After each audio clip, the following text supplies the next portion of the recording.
Hello friends, welcome to study with Mayank. मैं हूं आपका मयंक और आज ला रहा हूं मैं आपके लिए भारत की राजभाषा से चैप्टर नंबर 65। देखिए, यहाँ पर आज हम जो है राजभाषा के बारे में जानेंगे, यानी कि ऑफिशियल लैंग्वेज के बारे में जानेंगे। हमारी केंद्र की यानी संघ की क्या राजभाषा है, राज्यों की राजभाषा यहाँ पर क्या है, और सर्वोच्च न्यायालय और जो हाई कोर्ट्स हैं आपके, उनकी भाषा क्या है, यानी वहाँ पर किस प्रकार की लैंग्वेज यूज की जाती है, वहाँ की कार्यवाहियाँ कैसी होती हैं, वहाँ का जो डिसीजन वगैरह होता है यानी जजमेंट वगैरह होता है वो किस भाषा में आता है। तो इन सब बातों के बारे में इस अध्याय के तहत हम चर्चा करेंगे। तो चलिए स्टार्ट करते हैं आज का वीडियो। देखते हैं हमें क्या क्या डिस्कस करना है यहाँ पर और क्या क्या नोट डाउन करना है। चलिए पहले बात कर लेते हैं राजभाषा की।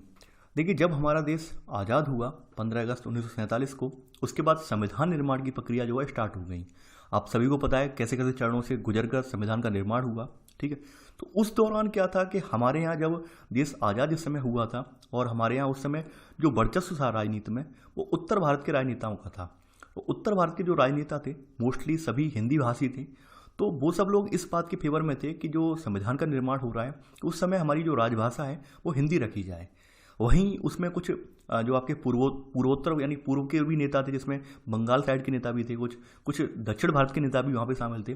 उन्होंने इसका पुरजोर विरोध किया। उन्होंने कहा ये बिल्कुल नहीं होना चाहिए, यानी कि ऐसे अगर आप ऐसा करेंगे हमारे ऊपर किसी और लैंग्वेज को थोपेंगे तो ये वाकई में फिर एक यानी कि हमारी जो एकता है, यानी एकता और विविधता में एकता है, उसका तो बिल्कुल हनन हो जाएगा। ये विविधता में एकता कहाँ होगी, ये तो थोपन यानी एक तरह से अपनी बाध्यता या फिर थोपना ये हो जाएगा। ठीक है, तो फिर एक लंबा विवाद चला कि कैसे उन्हें सेटिस्फाई किया जाए, क्या किया जाए।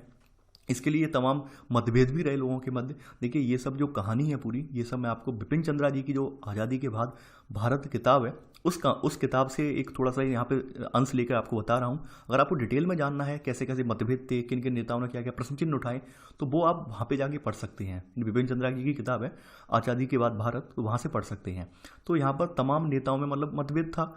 अब ऐसे में मतभेद भी है, लेकिन हमें अपने देश की एक राजभाषा भी रखनी है कि भाई कुछ तो ऑफिशियल लैंग्वेज होगी जिसके जरिए हम अपने जो कम्युनिकेट यानी कि अपने जो जनता से कम्युनिकेट हो पाएंगे, अपने जो आदेश हैं, आदेश अध्यादेश वो वगैरह जो डिलीवर कर पाएंगे। तो ऐसे में फिर कुछ सुझाव ये आए कि चूंकि अंग्रेजों के टाइम पर जो भाषा का माध्यम था, कम्युनिकेशन का माध्यम था, वो अंग्रेजी था और उसे लगभग सभी राज्य जो एक्सेप्ट करते थे, सभी रियासतें एक्सेप्ट करती थी, चाहे वो दक्षिण की रियासतें हों या उत्तर भारत की हों या पूर्व की रियासतें हों, सभी वही एक्सेप्ट करती थी। तो ये सुझाव ये आया कि भाई आप हिंदी को राजभाषा बना दीजिए, हमें कोई ऐतराज़ नहीं है, लेकिन जो अंग्रेजी है वो 15 सालों के लिए मान्य रहेगी।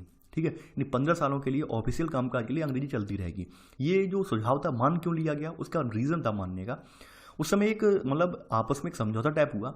ये समझौता हुआ कि आप हमारी लैंग्वेज पढ़ेंगे, यानी उत्तर भारत के नेताओं ने कहा कि हम जो है दक्षिण भारत की एक लैंग्वेज के रूप में अपने यहाँ के विद्यार्थियों को उस लैंग्वेज से अवगत करवाएंगे। दक्षिण भारत की तमिल हो, तेलुगु हो, जो भी, यानी तेलुगु ज़्यादा थी उस समय, तो तेलुगु भाषियों की संख्या ज़्यादा थी, तो लोगों ने कहा हम तेलुगु में अवगत करवाएंगे, तेलुगु लैंग्वेज की शिक्षा देंगे, और वहीं दक्षिण भारत के लोग आप हमारी हिंदी भाषा की शिक्षा अपने विद्यार्थियों को देंगे।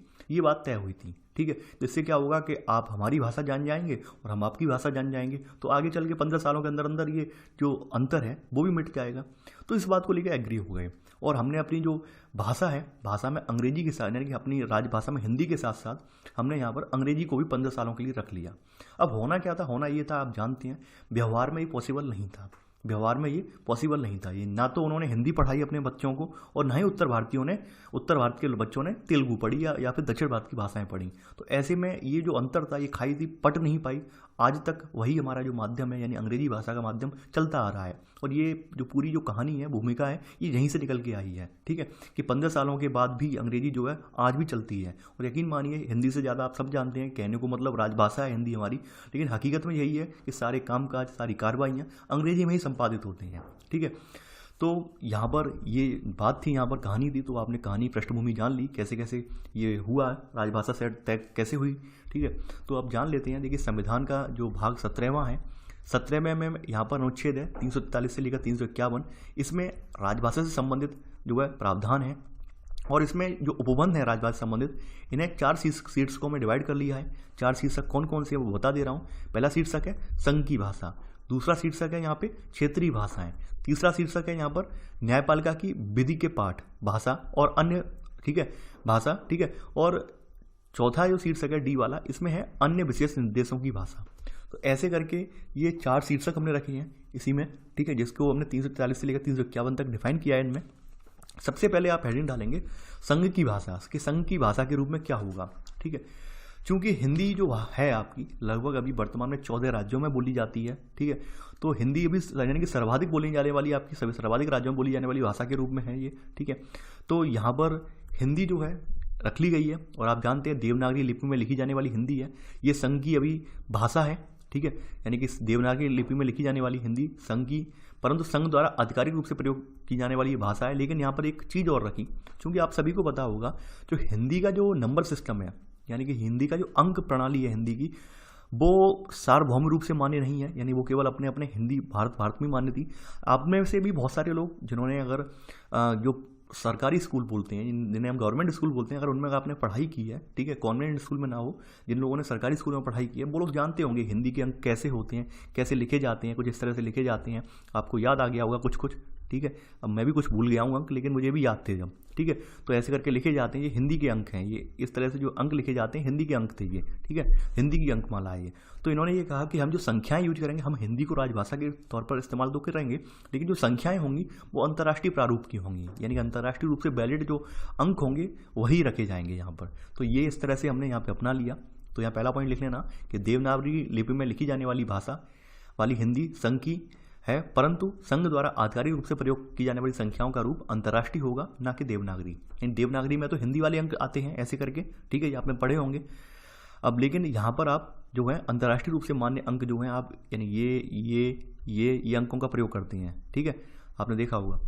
अब देखिए वही बात यहाँ दोहराई गई है कि संविधान प्रारंभ होने के 15 वर्षों, यानी 50 से लेकर 65 तक अंग्रेजी का प्रयोग आधिकारिक रूप से उन प्रयोजनों के लिए जारी रहेगा जिनके लिए 1950 से पूर्व इसका उपयोग होता था। यहाँ देखिए शॉर्ट में यहाँ पे कह दिया है, जो आपके लक्ष्मीकांत जी ने शॉर्ट में समझा दिया, क्योंकि ये इतिहास की किताब नहीं है जो इतिहास की पृष्ठभूमि समझाएंगे आपको, तो यहाँ पे उन्होंने शॉर्ट में बता दिया है आपको, पृष्ठभूमि मैंने समझा दी क्यों रखा गया था ये, ठीक है। लेकिन 15 यहाँ फिर साफ साफ ये भी कहा गया, लेकिन 15 वर्षों के उपरांत भी संघ प्रयोजन विशेष के लिए अंग्रेजी का प्रयोग कर सकता है। यहाँ पे साफ साफ ये भी प्रावधान था। तो अभी भी वर्तमान में अंग्रेजी चल रही है, ठीक है। आगे बढ़ते हैं यहाँ पर। अब देखिए यहाँ पर एक चीज़ का प्रावधान और था, देखिए यहाँ पर जो आपका अनुच्छेद 343 जो है, यहाँ पर संघ की राजभाषा के बारे में जिक्र करता है, यानी अनुच्छेद 343 में संघ की राजभाषा के बारे में कहा गया है कि संघ की राजभाषा क्या होगी, इसका प्रारूप क्या होगा, स्वरूप क्या होगा, उसके बारे में बताया गया है, ठीक है। तो आपकी हिंदी जो है आपकी संघ की राजभाषा है, लेकिन अंग्रेजी का प्रयोग भी यहाँ भी चल रहा है वर्तमान में, विशेष प्रयोजन के लिए लिखा भी है आपका, ठीक है। आगे बढ़ते हैं। देखिए संविधान लागू होने के 5 वर्ष के उपरांत, ठीक है, यानी संविधान लागू होने के 5 वर्ष पश्चात व पुनः 10 वर्ष के पश्चात राष्ट्रपति एक आयोग की स्थापना करेगा जो हिंदी भाषा पर आगामी प्रयोग के संबंध में अंग्रेजी के प्रयोग को सीमित करने व अन्य संबंधित मामलों की सिफारिश करेगा। कहने का मतलब ये था कि शुरुआत में तो आपको पता है कि मजबूरी बस हमने एक अनुबंध के तौर पर हमने मान लिया था कि भाई दक्षिण भारतीयों से जो हमारा समझौता हुआ था कि 15 सालों के लिए अंग्रेजी भी चलाएंगे, उसी दौरान इन्होंने ये बात रख दी थी कि जब ये भाषा लागू हुई कि हम इस तरह के उपाय करेंगे, इस तरह के हम जो है आयोग की स्थापना करेंगे, हिंदी का प्रसार हो सके। लेकिन व्यवहार में ये सब हो नहीं सका, मतलब इन्होंने कोशिश तो बहुत की कि कैसे भी करके हम आयोग वगैरह गठित करेंगे जिससे कि हिंदी का प्रसार होगा, लेकिन ये ज़्यादा पॉसिबल नहीं हो सका और वर्तमान में अंग्रेजी चलती रही, ठीक है। तो यहाँ पर आप चौथा पॉइंट भी लिख लेना, ठीक है। आगे बढ़ते हैं। देखिए यहाँ पर आयोग की सिफारिशों के अध्ययन और राष्ट्रपति को इस संबंध में जो है अपने जो है विचार देने के लिए संसदीय समिति गठित की जाएगी। यहाँ पर यह भी कहा गया था इसमें, और संसदीय समिति में यहाँ पे 30 कैंडिडेट होंगे, 30 सदस्य होंगे, जिसमें 20 जो हैं वो लोकसभा से आएंगे और 10 जो हैं वो राज्यसभा से आएंगे। और इनका जो चुनाव होगा वो आनुपातिक प्रतिनिधित्व के एकल संक्रमणी मत पद्धति के द्वारा चुनाव होगा। ये यहाँ पे प्रावधान था इसका, ठीक है। तो यानी कि करना क्या था, इस आयोग को बनाने का उद्देश्य क्या था, आयोग को बनाने की चर्चा क्यों की गई थी, चर्चा यही की गई थी कि कैसे भी करके जो 15 सालों के लिए हमने अंग्रेजी का जो मान लिया है, अंग्रेजी के लिए हमने जो अपनी बाध्यता मान ली है लोगों की, वो खत्म हो जाए। लेकिन व्यवहार में पॉसिबल ऐसा नहीं हो सका, ठीक है। व्यवहार में यानी कि आयोग भी बनाया इन्होंने, लेकिन पॉसिबल नहीं हो सका। जैसे इन्होंने बनाया 1955 में राष्ट्रपति ने बीजी खरे की अध्यक्षता में एक आयोग का गठन भी किया, ठीक है। और आयोग ने अपनी 1956 में रिपोर्ट प्रस्तुत की। 1957 में पंडित गोविंद बल्लभ पंत ने की अध्यक्षता में संसदीय समिति ने इस रिपोर्ट की समीक्षा की, ठीक है। इसके बाद संविधान में कहा गया था कि भाई दूसरा आयोग बनेगा 10 सालों पर, एक 5 साल पे बनेगा, 10 साल भी बनेगा, लेकिन ऐसा कहीं हुआ नहीं, ठीक है। यानी कहने का मतलब क्या है कि आयोग वगैरह जो थे वे व्यवहार में हो ही नहीं पाए। व्यवहार में उन्होंने एक ही चीज़ समझ ली कि जो चल रहा है चलने दो, अगर हम ज़्यादा इससे छेड़छाड़ करेंगे तो यकीन मानिए जो अभी दंगे हमने झेले हैं, भाषा के रूप में लोगों ने आंदोलन किया है, भाषा के रूप में जो विद्रोह हुआ है, वो कहीं ना कहीं फिर से उभर के सामने आ जाएगा। और उस समय एक संघर्ष और चल रहा था, आपको पता होगा कि राज्यों का पुनर्गठन जो था भाषाई आधार पर चल रहा था। इस वजह से और संघर्ष की ऐसी घड़ी में ऐसे में भाषा का भी एक मुद्दा अलग से उठ के आ जाता, तो यकीन मानिए एक लंबा आंदोलन खड़ा हो जाता। तो ऐसे में सब बचना चाहते थे, सबको यही लगता था कि भाई कैसे भी करके हम यहाँ पर अपने संविधान में प्रारूप रख देते हैं और जो चल रहा है वो चलने देते हैं। उसमें हम ज़्यादा अगर फेरबदल करेंगे, ज़्यादा थोपाथापी करेंगे कि भाई राजभाषा यही रहेगी, तो यकीन मानिए एक लंबा विद्रोह होगा। जैसे जैसे तो हमें अंग्रेजों से आज़ादी मिल पाई है, फिर पता चले दक्षिण भारत वाले भी हमसे लड़ने में लग जाए। तो ऐसे में सबसे बड़ी बात थी हमें एक रूपता लानी थी, ठीक है। और कैसे भी लाएं, चाहे कोई अनुबंध करके लाएं या कुछ भी करके लाएं, तो वही चीज़ें यहाँ पर निकल के आई हैं। तो लिख लेना इसमें, ठीक है। तो देखिए यहाँ पर चौथा पॉइंट यहाँ तक नोट कर लिया होगा, अब इसमें नोट करके इसके बाद लिख लीजिए ना। यहाँ पर ये 1955 में राष्ट्रपति ने एक गठन किया और इसने 1956 में अपनी रिपोर्ट सबमिट की। इसी में सब पॉइंट 1957 में गोविंद बल्लभ पंत की अध्यक्षता में संसदीय समिति ने इस रिपोर्ट की समीक्षा की, ठीक है। अब इसी में नोट 2 करके यहाँ पर लिख देना। देखिए इसके परिणाम स्वरूप क्या हुआ, संसद ने राजभाषा अधिनियम 1963 को अधिनियमित कर दिया। यानी कि ये रिपोर्ट आने के बाद इसके बाद ये हुआ कि संसद ने एक राजभाषा अधिनियम जो था 1963 ये अधिनियमित कर दिया, ठीक है। तो यहाँ पर इसने क्या कहा, इस अधिनियम ने इसने ये कहा इसमें संघ के सभी कार्यों व, ठीक है, इसमें संघ के सभी कार्यों व संसद की कार्रवाई में अंग्रेजी के प्रयोग को जारी रखने के साथ ही हिंदी के प्रयोग का भी उपबंध किया गया, ठीक है। यानी कि इसमें जो अधिनियम बनाया गया, क्योंकि 15 साल का जो अनुबंध था इनका कि कैसे करके जो 15 सालों के बाद खत्म हो जाएगी अंग्रेजी, लेकिन ऐसा हो नहीं सका व्यवहार में, क्योंकि लोगों ने आदान प्रदान किया ही नहीं भाषा का। भाषा सीखनी नहीं चाहिए, ना दक्षिण भारत वालों ने हिंदी सीखनी चाहिए, उत्तर भारत वालों ने दक्षिणी भाषा नहीं सीखनी चाहिए। तो ऐसे में फिर अधिनियम बनाना पड़ा, अधिनियम बना के कहना पड़ा कि अंग्रेजी का प्रयोग भी बदस्तूर जारी रहेगा और साथ ही साथ हिंदी के प्रयोग का भी उपबंध होगा इसमें, ठीक है। तो ये सब जो कंडीशन थी आपने देख ली, ठीक है, आपने ये नोट कर लिया होगा। यही सब चीज़ें थी और आज भी आप देख रहे होंगे इस अधिनियम के चलते भाषाएं आज भी चल रही हैं। अब देखिए यहाँ पर जब राजभाषा बनाई गई तो उस समय आपने ज्ञात होगा आपको कि कुछ हमारी क्षेत्रीय भाषाएं भी थी, यानी क्षेत्रीय स्तर पर भी हमारी कुछ भाषाएं थी। अब क्षेत्रीय स्तर पर जो भाषाएं थी, ठीक है, तो इनके बारे में भी जो है आपके संविधान के आर्टिकल 345 में जिक्र किया गया है। देखिए अक्सर पूछा जाता है कि संघ की भाषा और क्षेत्रीय भाषाओं का जो आर्टिकल है कौन कौन सा है, ये 340 है, 345 है। देखिए 344 जो आर्टिकल है ये राजभाषा पर संसदीय आयोग और समिति के संदर्भ में है, ठीक है। यानी राष्ट्रपति की सिफारिश पर जो आयोग वगैरह बनेगा या संसदीय समितियां बनेंगी उनके संबंध में आर्टिकल 344 प्रावधान करता है, जो कि अभी आपने देखा, जो कि आपने ये अधिनियम बना, ठीक है, और ये आयोग का गठन किया, ये 344 की अनुशंसा पर ही हुआ है, ठीक है। तो ये चीज़ें ध्यान रखना, ये इससे अक्सर ये संघ की राजभाषा और ये कंपेयर करके यहाँ पे अनुच्छेद पूछ लिए जाते हैं, ठीक है। आगे बढ़ते हैं क्षेत्रीय भाषाएं। देखिए क्षेत्रीय भाषाओं का मतलब आप जानते हैं कि भाई क्षेत्र में बोली जाने वाली यानी कि स्थान विशेष में बोली जाने वाली भाषाएं वो क्षेत्रीय भाषाएं कहलाती हैं, ठीक है। अब आप सभी को पता है कि हमारा देश विविधताओं से भरा हुआ देश है, यहाँ विभिन्न जो है जातियों धर्मों के लोग रहते हैं, जो विभिन्न खान पान है, इन खान पान भी एक नहीं है हमारा, वेशभूषाएं भी अलग अलग है, भाषाएं भी अलग अलग हैं, ठीक है। यहाँ पे मतलब एक कहावत भी कही जाती है, कैसे नहीं है कि भाषा के संदर्भ में कि 4 कोस से पानी यानी 4 कोस पे पानी बदले और 8 कोस पे बानी, एक सुना भी होगा कहावत। यानी ग्रामीण भाषा में आंचल में अगर ये कहावत सुनने में मिलती है आपको कि हमेशा यानी कि हमारे यहाँ क्या है कि हर 4 कोस के बाद क्या है जो है भाषा बदल, यानी 4 कोस के बाद हमारा जो है पानी बदल जाता है और 8 कोस के बाद हमारी बानी यानी कि बोली भी बदल जाती है। यानी हर क्षेत्र विशेष की कुछ ना कुछ अलग अलग भाषा होती है, बोली होती है, ठीक है। तो वो बात सही भी है कहीं ना कहीं, जो हमारे बुजुर्ग बोलते हैं सही भी है। तो क्षेत्रीय भाषाओं के बारे में देख लेते हैं। क्षेत्रीय भाषाओं के बारे में, ठीक है, तो इसमें क्या था कि वही बात थी कि भाई हिंदी को हम थोप नहीं सकते हैं, हर राज्य जो स्वतंत्र होगा कि अपनी अपनी भाषा चूज करने के लिए। तो यहाँ पर लिखा गया है कि किसी राज्य की विधायिका उस राज्य के रूप में किसी एक या एक से अधिक भाषा अथवा हिंदी का चुनाव कर सकती है। यानी कि कोई भी राज्य अगर चाहे तो अपनी एक कोई ऑफिशियल लैंग्वेज जो क्षेत्र में सबसे ज़्यादा बोली जाने वाली हो, ठीक है, या फिर एक से ज़्यादा लैंग्वेज या फिर जो हिंदी राजभाषा है ही है उसको ले सकते हैं, ये यहाँ पर कह दिया गया, ठीक है। और अगर मान लो ये इनमें से कुछ भी ना हो तो उस राज्य की आधिकारिक भाषा क्या होगी, अंग्रेजी होगी। यानी अगर आप इनमें से कुछ भी चूज नहीं कर पा रहे हैं, ना हिंदी चूज कर पा रहे हैं, ना अपने क्षेत्र विशेष की भाषा चूज कर पा रहे हैं, तो ऐसे में आपकी आधिकारिक भाषा क्या होगी, अंग्रेजी होगी। ये बात भी इन्होंने कह दी यहाँ पर, ठीक है। तो इसके बाद सबने अपनी अपनी औपचारिक भाषाएं स्वीकार कर ली जैसे, ठीक है। औपचारिक भाषाएं कैसे स्वीकार कर ली, पहला पॉइंट लिख लेना। जैसे आप अभी वर्तमान में देखेंगे, जो आंध्र प्रदेश है उसने तेलुगु, केरल ने मलयालम, असम ने असमिया, पश्चिम बंगाल ने बंगाली, ओडिया ने ओडिया, उड़ीसा ने ओडिया, और जो आपके 9 उत्तरी राज्य थे इन्होंने जो है हिंदी को अपनाया, जिसमें आपका हिमाचल प्रदेश, उत्तर प्रदेश, मध्य प्रदेश, बिहार, हरियाणा, उत्तराखंड, छत्तीसगढ़, झारखंड और राजस्थान ने इन्होंने हिंदी को अपनाया। ठीक है। इसके अलावा गुजरात एक ऐसा राज्य था, क्योंकि पहले ही कह दिया गया था कि आप अपनी एक भाषा या एक से अधिक भाषाएं ले सकते हैं। गुजरात ने यहाँ पर गुजराती को भी ले लिया और इसके अतिरिक्त हिंदी को भी अपनाया। वहीं गोवा ने भी क्या किया, गोवा ने अपनी कोंकणी जो भाषा थी उसको अपनाया। इसके अलावा मराठी, ठीक है, महाराष्ट्र वाली मराठी और गुजराती को भी अपनाया। जम्मू कश्मीर ने क्या किया कि जम्मू कश्मीर ने उर्दू, ठीक है, उर्दू को अपनाया। वहाँ की भाषा कश्मीरी थी, कश्मीर को ना अपनाया, उन्होंने उर्दू को अपनी भाषा अपनाया। और पूर्वोत्तर के जो राज्य थे उन्होंने अपनी भाषा को अंग्रेजी रखा, यानी वर्तमान में उनकी भाषा आज भी अंग्रेजी चली आ रही है। ठीक है, पूर्वोत्तर के राज्यों ने अंग्रेजी को स्वीकार किया। ठीक है, तो ये आपने देख लिया इनके बारे में कि कैसे कैसे इन्होंने अपनी अपनी भाषाएं जो है स्वीकार की। ठीक है, देखिए यहाँ पर एक बात यहाँ पे साफ साफ कही गई है कि ध्यान देने योग्य बात है कि राज्यों द्वारा भाषा का चुनाव जो संविधान की 8वीं अनुसूची में उल्लिखित भाषाएं हैं इन तक सीमित नहीं है। कहने का मतलब क्या है कि हमारा जब संविधान बनकर तैयार हुआ तो हमारी 8वीं अनुसूची थी, ठीक है, इसमें 14 भाषाएं रखी गई थी, मूल रूप से 14 क्षेत्रीय भाषाएं समाहित थी। वर्तमान में इनकी संख्या जो है 22 तक हो गई है। लेकिन इन्होंने ये कह दिया था कि आपकी जो 8वीं अनुसूची में वर्णित भाषाएं हैं, जरूरी नहीं है कि आप उन्हीं का चुनाव करें, उन्हीं में से चुनाव करें। अपने यहाँ आपके यहाँ जो भी स्थानीय लेवल पर ज़्यादा बोली जाती है आप उसको ले सकते हैं।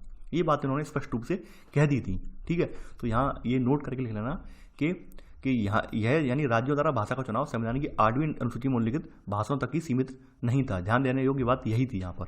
ठीक है, तो ये लिख लेना। इसके अलावा देखिए ये तो आपकी अनुच्छेद 345 में राज्यों यानी क्षेत्रीय भाषाओं का जिक्र हो गया। अब बात करते हैं इसके बाद राज्यों के बीच, यानी राज्यों के बीच भी संपर्क होगा, विभिन्न राज्यों के बीच संपर्क स्थापित होगा, विभिन्न राज्य अपना आदान प्रदान भी करेंगे। ठीक है, तो उनकी भाषा क्या होगी।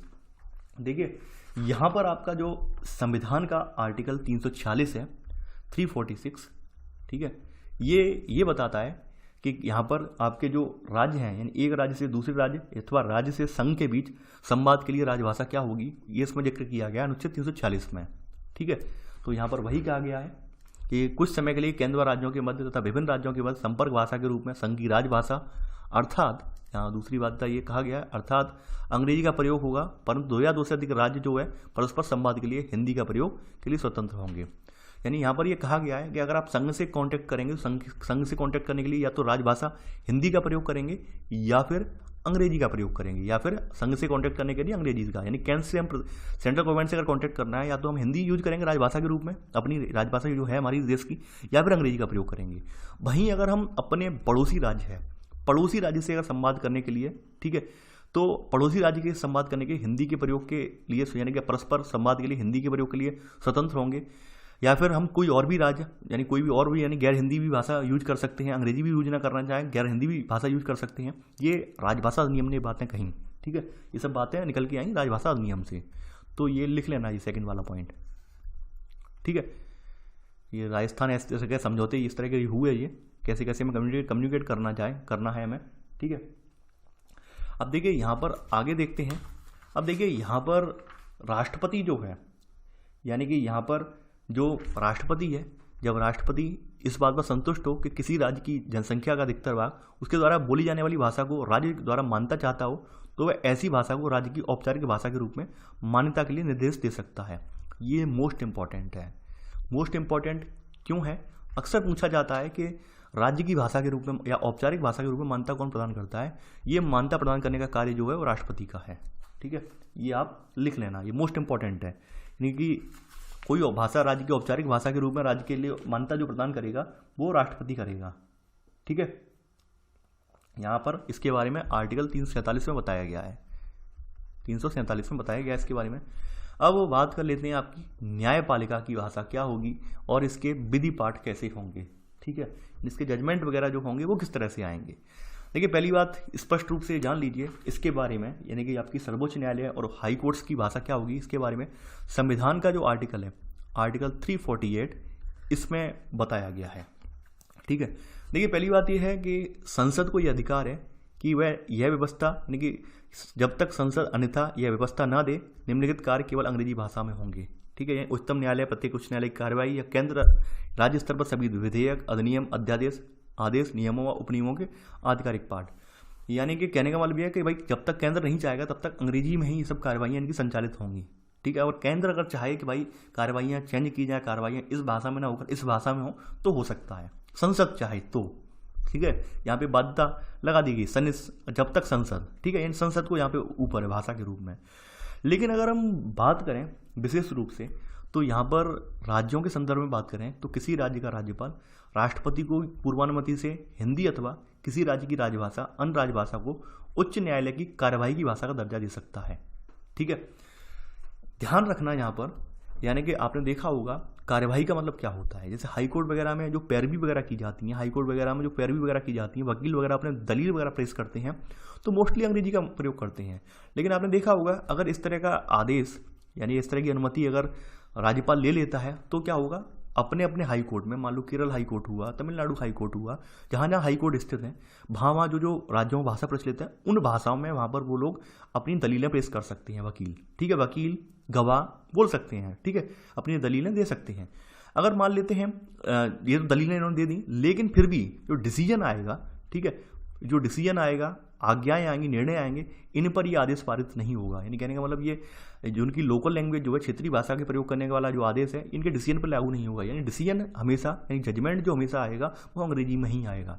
आप अपनी जो कार्रवाइयाँ हो रही हैं, यानी जनरली कार्रवाइयाँ, दलील देना है, आपको कुछ कहना है, समझाना है, उसके लिए आप अपनी वहाँ पर लोकल लैंग्वेज यूज कर सकते हैं। अगर राज्यपाल, किसी राज्य का राज्यपाल अनुमति दिलवा देता है तो, ठीक है। लेकिन वहाँ हाई कोर्ट की जो जजमेंट वगैरह आएगा वो वहाँ की जो अंग्रेजी भाषा है यानी ऑफिशियल लैंग्वेज उसी में आएगा, ठीक है। यानी साफ साफ कहा गया है कि न्यायालय द्वारा दिए गए निर्णय, आज्ञा अथवा आदेश केवल अंग्रेजी में ही होंगे, ठीक है। जब तक संसद ऐसी अन्यथा व्यवस्था ना दे, संसद कोई व्यवस्था ना कर दे, तब तक वो अंग्रेजी में ही आएंगे। तो यहाँ पर आप लिख लेना कि किसी राज्य का राज्यपाल राष्ट्रपति की पूर्वानुमति से हिंदी अथवा किसी राज्य की किसी अन्य राजभाषा को उच्च न्यायालय की कार्रवाई की भाषा का दर्जा दे सकता है, ठीक है। परंतु यहाँ से फिर ये लाइन लिख लेना, परंतु न्यायालय द्वारा दिए गए निर्णय, आज्ञा अथवा आदेश केवल अंग्रेजी में ही होंगे, ठीक है, ये लिख लेना। और पहला पॉइंट तो आपने समझ ही लिया, लिख भी लिया होगा कि संसद के हाथ में सब कुछ है। अगर संसद जब तक कोई अधिकार नहीं बनाता तब तक अंग्रेजी में चलेगा, संसद ने बना दिया अधिकार तो अंग्रेजी चेंज भी हो सकती है, ठीक है, लेकिन चेंज होने वाली नहीं है, ये बात आप भी जानते हैं, व्यवहार में चेंज होगी नहीं, ठीक है। इसी प्रकार ये राज्य विधानसभा के विधेयकों, अधिनियमों, अध्यादेशों, आदेशों, नियमों, व्यवस्थाओं व उपनियमों के संबंध में भी किसी भी भाषा के प्रयोग यानी अंग्रेजी के प्रयोग को निर्धारित कर सकता है। लेकिन इन सब का अंग्रेजी अनुवाद भी प्रकाशित करना होगा। प्रकाशित इसलिए करना होगा क्योंकि आप सभी जानते हैं कि हमारे यहाँ जो आपकी सिविल सेवाएं हैं, सिविल सर्वेंट्स हैं, अखिल भारतीय सेवाएं जिन्हें बोली जाती हैं, वो अधिकारी नियुक्त किए जाते हैं हर राज्य में। और आप जानते हैं डिफरेंट स्टेट से उठा के डिफरेंट कैडर में पहुंचाए जाते हैं। तो ऐसे में अंग्रेजी में अगर अनुवाद नहीं आएगा तो उन्हें बड़ी दिक्कत होगी। अब मान लीजिए केरल वाला जो व्यक्ति है, ठीक है, केरल वाला व्यक्ति अगर उत्तर भारत के राज्यों में पहुंचा दिया जाए, उसके सामने भाई हिंदी वाले आदेश रखे जाएँ, विशुद्ध हिंदी वाले, एकदम कहते नहीं एकदम बिल्कुल मजी हुई हिंदी रखी जाए, तो समझ नहीं पाएगा वो। उसके जरूरी ये होगा भाई अंग्रेजी के अनुवाद भी आए, तभी समझ पाएगा कि हमें इंस्ट्रक्शन क्या मिल रहा है, क्या हमें कैसे कार्रवाई करनी है। तो इसलिए रखा गया है ये, ठीक है। यानी जो राज्य की विधानसभा के द्वारा जो विधेयक होंगे क्षेत्रीय भाषा में तो आएंगे ही आएंगे, लेकिन उनका अनुवाद अंग्रेजी में भी प्रकाशित इन्हें करना होगा, ठीक है।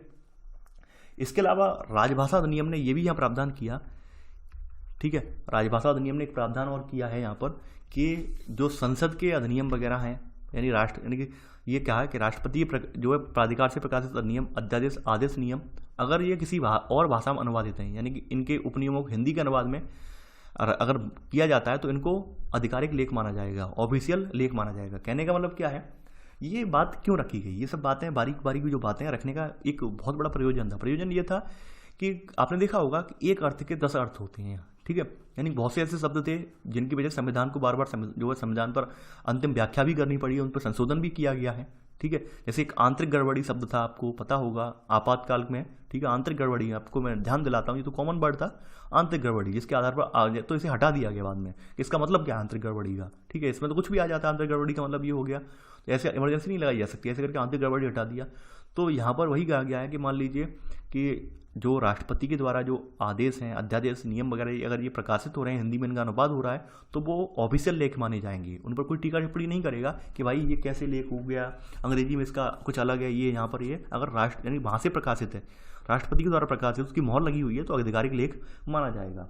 ठीक है, इसके अलावा यहाँ पर वही बात फिर से दोहराई गई है कि यह अधिनियम राज्यपाल को अधिकार देता है कि राष्ट्रपति की पूर्वानुमति से उच्च न्यायालय द्वारा दिए गए फैसलों, निर्णयों में, आदेशों में हिंदी अथवा राज्य की किसी अन्य भाषा के प्रयोग की अनुमति दे सकता है। ठीक है, और इसके साथ अंग्रेजी का अनुवाद भी संलग्न करना होगा।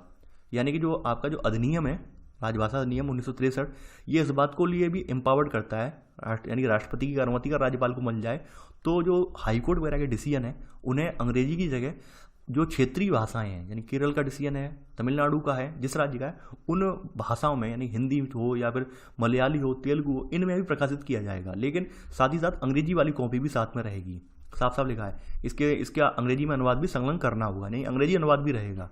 ठीक है, जैसे कुछ राज्य हैं आपके, जैसे यूपी हुआ, मध्य प्रदेश हुआ, बिहार, इनमें जो है जजमेंट की हिंदी में भी निकाला जाता है, यानी अंग्रेजी के साथ साथ हिंदी में भी बाद में प्रकाशित करते हैं। ठीक है, तो ये सब जो प्रावधान रखे गए हैं तो ये नोट 2 करके लिख लेना, यानी ऊपर वाला आपका नोट 1 हो गया, ये नोट 2 हो जाएगा आपका। ये नोट 1 हो गया राजभाषा अधिनियम वाला, ये नोट 2 हो गया। ठीक है, आगे बढ़ते हैं।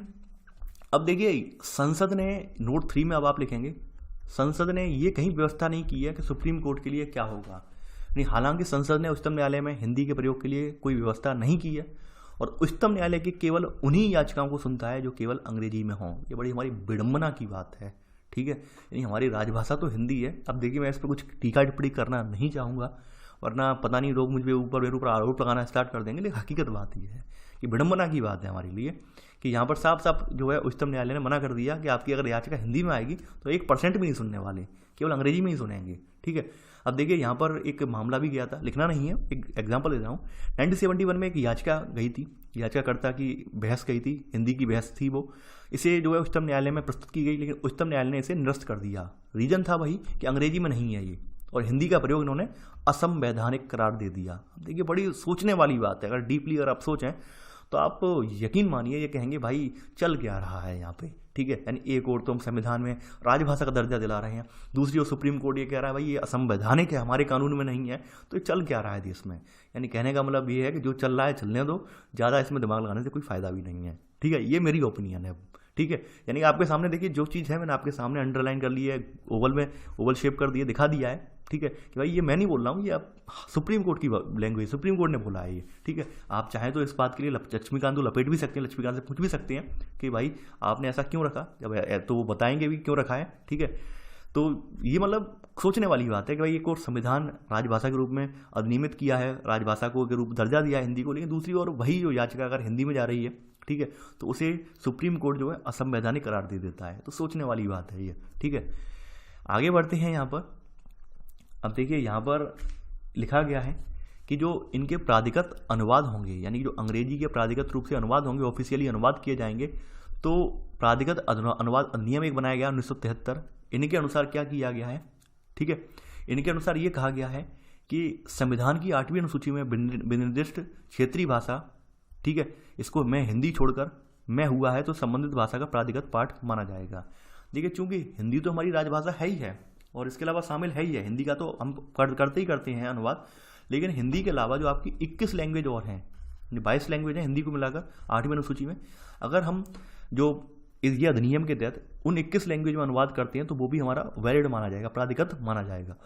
ठीक है, कहने का मतलब ये है कि मान लीजिए कोई आदेश, अध्यादेश, केंद्रीय अधिनियम, ठीक है, विनियम, नियमावली राष्ट्रपति के अधिकार से राजपत्र में प्रकाशित की गई है और उसका अनुवाद क्षेत्रीय आधार पर जो संविधान की 8वीं अनुसूची में बड़े 22 भाषाएं हैं, 22 भाषाओं में से हिंदी को हटाकर, हिंदी की में तो ऑलरेडी होगा ही होगा उसका, ठीक है, चूंकि आपकी राजभाषा है वो, इसके अलावा 21 भाषाएं जो हैं उनमें अगर किया जाता है तो वो ऑफिशियली प्राधिकृत होगा।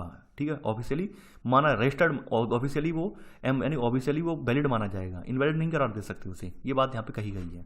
ठीक है, लेकिन सबसे अफसोस मुझे ऊपर जो सुप्रीम कोर्ट की कार्रवाई वाला था वो सुन के हुआ, मतलब सुन के क्या, मैं पहले से जानता भी था, आपको बताते हुए बड़ा अफसोस हुआ मुझे कि संविधान का जो इसने असंवैधानिक बता दिया। ठीक है, ये सबसे बड़ी मतलब मजे की बात है यहाँ पर।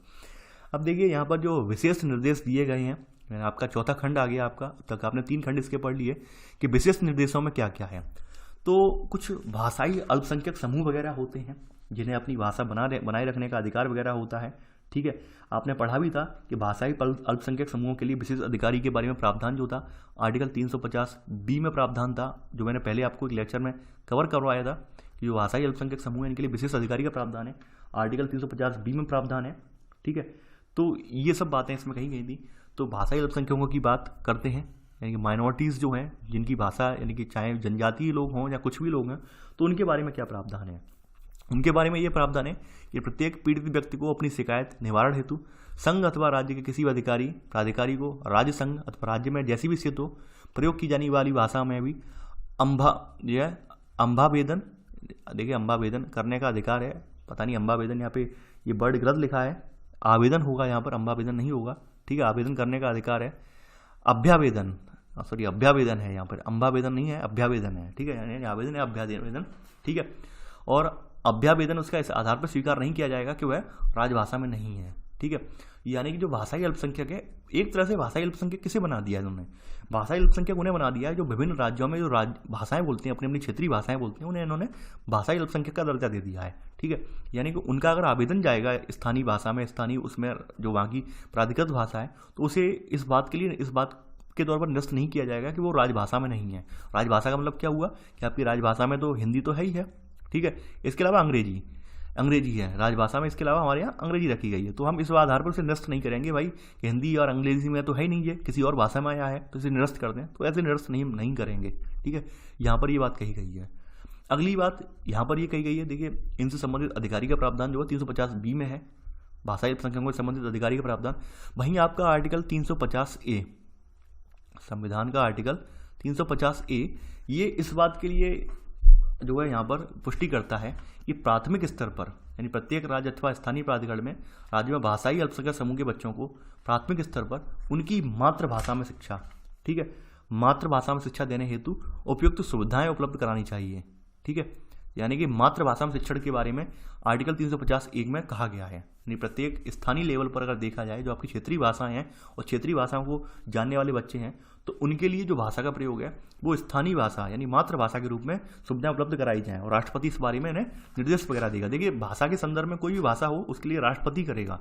ठीक है, आगे बढ़ते हैं। अब देखिए यहाँ पे भाषाई अल्पसंख्यकों के लिए अधिकारी की नियुक्ति वाला प्रावधान जो है वो आर्टिकल 350B में है, और आप ऑलरेडी पढ़ भी चुके हैं इसके बारे में, पूरा अध्याय मैंने पढ़ा दिया था उस समय। ठीक है, भाषाई अल्पसंख्यकों के लिए संविधान में किए गए प्रावधानों की जांच के लिए उनकी रिपोर्ट के लिए विशेष अधिकारी की नियुक्ति राष्ट्रपति करेगा, वो आप जानते हैं, लिख भी चुके हैं। ठीक है, चलिए आगे बढ़ते हैं। अब तो ये तो आपने कुछ प्रावधान जान लिए, विशेष निर्देश। अब विशेष निर्देश में ही आपका आता है हिंदी भाषा के लिए निर्देश। ठीक है, हिंदी भाषा का विकास।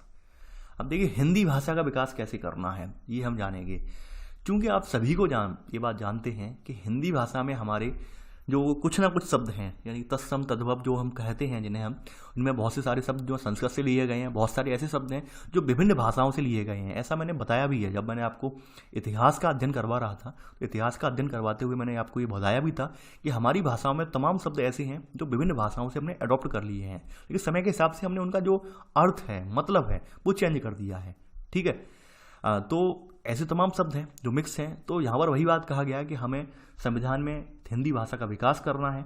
ठीक है, यानी कि जो हमारी संविधान में जो भाषाएं हैं, इनको जो हमारी जो भाषाएं हैं, यानी कि हमारी जो अभी 22 भाषाएं एम्पावर्ड की गई हैं, इनका भी हमें विकास करना है, क्योंकि इनके कुछ ना कुछ शब्द जो हैं वो आपकी हिंदी भाषा में भी आ गए हैं, और हिंदी भाषा के कुछ ना कुछ शब्द जो हैं इनमें चले गए हैं। ठीक है, तो जरूरी है कि हम इन भाषाओं का विकास करें, तो हमारी हिंदी भी सुदृढ़ हो जाएगी। यहाँ पर ये बात कही गई है, और हिंदी भाषा के विकास के बारे में आर्टिकल 351 में कहा गया है। देखिए आर्टिकल लिख लेना, केवल पूरा लिखना, लेख मत लिखना। ठीक है, यहाँ पे लिखा गया है, संविधान हिंदी के विस्तार व विकास हेतु केंद्र के लिए कुछ कर्तव्य निर्धारित करता है ताकि यह भारत की विविध संस्कृति के बीच एक लोक भाषा बन सके। ठीक है, मतलब वही मतलब है यहाँ का कि मैंने जैसा कि आपको इतिहास में भी पढ़ाया था, इतिहास में जब अध्ययन करवा रहे थे कि भाई हिंदी में बहुत सारे शब्द जो हैं, तमाम जो आपकी भाषाएं हैं उनके शब्द रख लिए गए हैं, और आपके हिंदी के शब्द उन भाषाओं में पहुँच गए हैं। तो आपकी 8वीं अनुसूची में जो भाषाएं रखी गई हैं, अगर आप उनका विकास करेंगे तो कहीं ना कहीं हिंदी के साथ उनकी जो है, कहते नहीं है, समान रूप से उनका जो तालमेल बैठ पाए, समन्वय स्थापित हो पाएगा। यहाँ पर वही कहा गया है। अब जैसे शुरुआत में आपकी 14 मूल रूप से भाषाएं थी, ठीक है, 8वीं अनुसूची में, लेकिन बाद में बढ़ते बढ़ते ये 22 भाषाएं हो गई हैं। ठीक है, यानी कि सन 2003 में लास्ट बार यहाँ पर 92 में संविधान संशोधन हुआ, इसमें मैथिली, डोगरी, बोडो, संथाली भाषाओं को जोड़ा गया।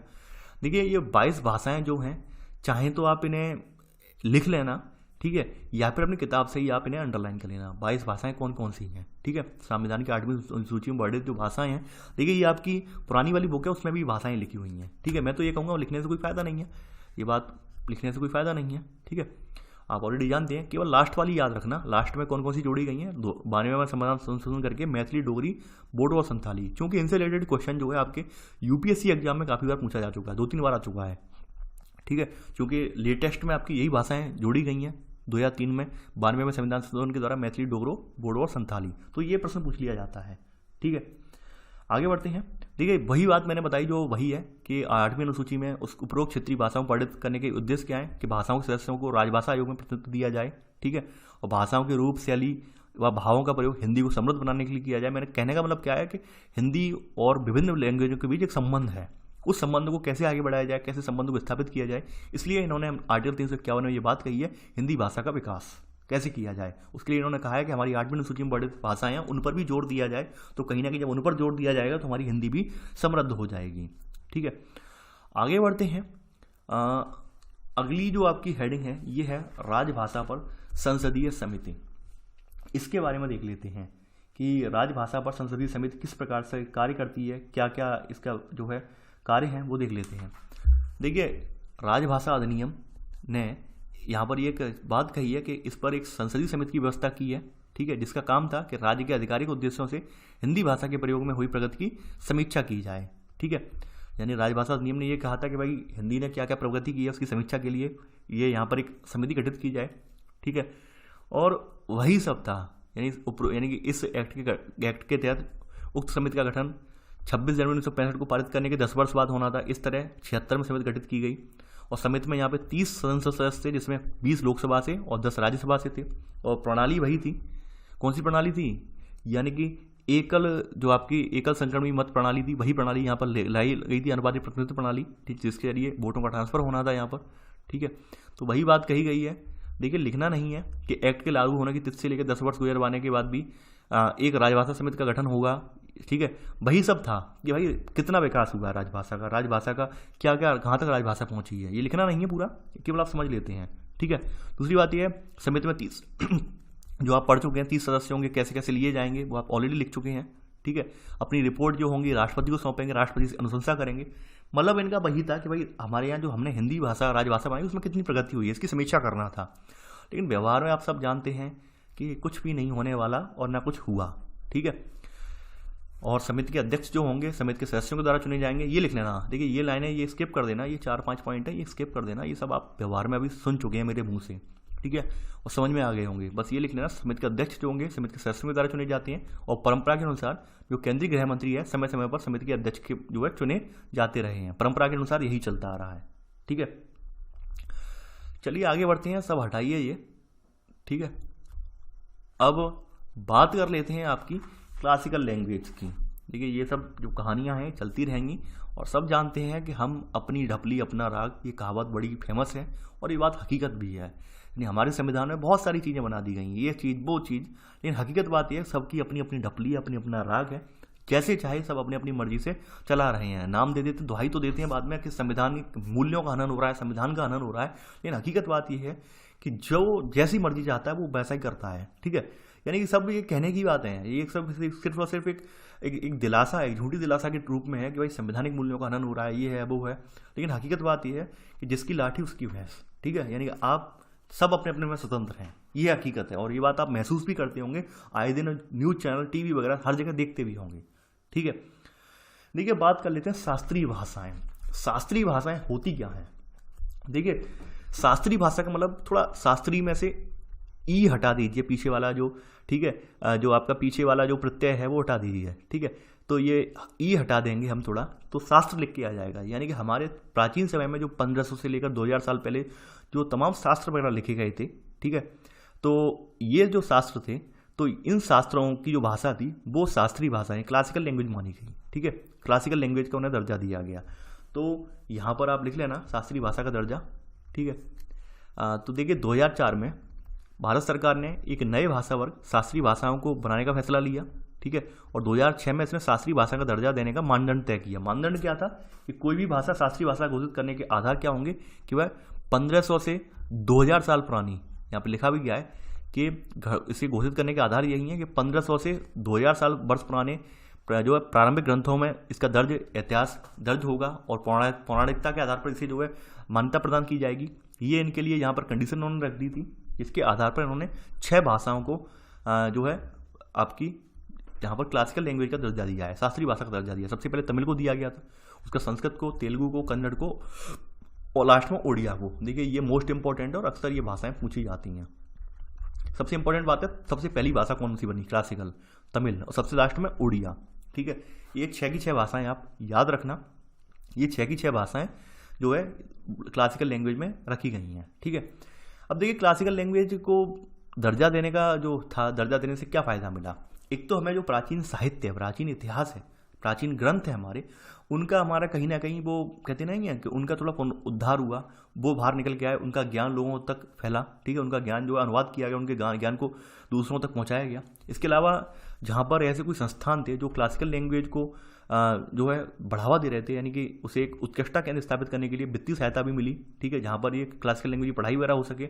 इसके जो गणमान्य वगैरह थे, यानी इससे बिलोंग करने वाले व्यक्ति वगैरह थे, इनके लिए बड़े पुरस्कार दिए जाने का रास्ता तैयार किया हो सका। यानी क्लासिकल लैंग्वेज में जो पुरस्कार दिए जाते हैं उनका रास्ता भी यहाँ पे तैयार हो सका। ठीक है, तो ऐसे करके लाभ मिला। ठीक है, और तो ये कुछ लाभ थे कि भाई क्या लाभ थे। देखिए मेन चीज़ जो थी, मेन पॉइंट वो आपने लिख ली है कि कैसे कोई भाषा शास्त्रीय भाषा के रूप में रखी जाती है। ठीक है, वो मैंने बता दिया, यहाँ पे आपको दिखा भी दिया। ठीक है, तो ऐसे करके ये शास्त्रीय भाषा के रूप में रखी जाती है। वर्तमान में 6 शास्त्रीय भाषाएं, पहली भाषा जो तमिल थी, लास्ट में जो रखी गई 2014 में वो ओडिया है। तो ये इसी के साथ आपका ये चैप्टर कंप्लीट हो जाता है। एक बार आप इन अनुच्छेदों का नज़र डाल लीजिए, खास करके ये अनुच्छेद 343, 44, 45, ठीक है, 46 और 47 ये अक्सर पूछे जाते हैं। ठीक है, इसके अलावा 351 हिंदी भाषा का विकास और 350 भी, ये जो अनुच्छेद हैं ये अक्सर पूछे जाते हैं। ठीक है, देखिए 47 नहीं पूछा जाता है, 47 ये पूछा जाता है 348 वाला, 47 नहीं 348 वाला। ये जो अनुच्छेद हैं ये अक्सर पूछे जाते हैं, जिनमें आपका सुप्रीम कोर्ट, हाई कोर्ट वाला बहुत इंपॉर्टेंट है। ठीक है, तो ये आप याद रखना यहाँ पर। ऐसे करके इन्होंने 4 ये फॉर्म तैयार कर दिए राजभाषा के संदर्भ में। ठीक है, तो आई होप आपको ये चैप्टर पसंद आया होगा। आप लोग इस वीडियो को लाइक शेयर करना ना भूलें। तो चलिए आज के लिए बस नहीं। Thanks for watching. जय हिंद।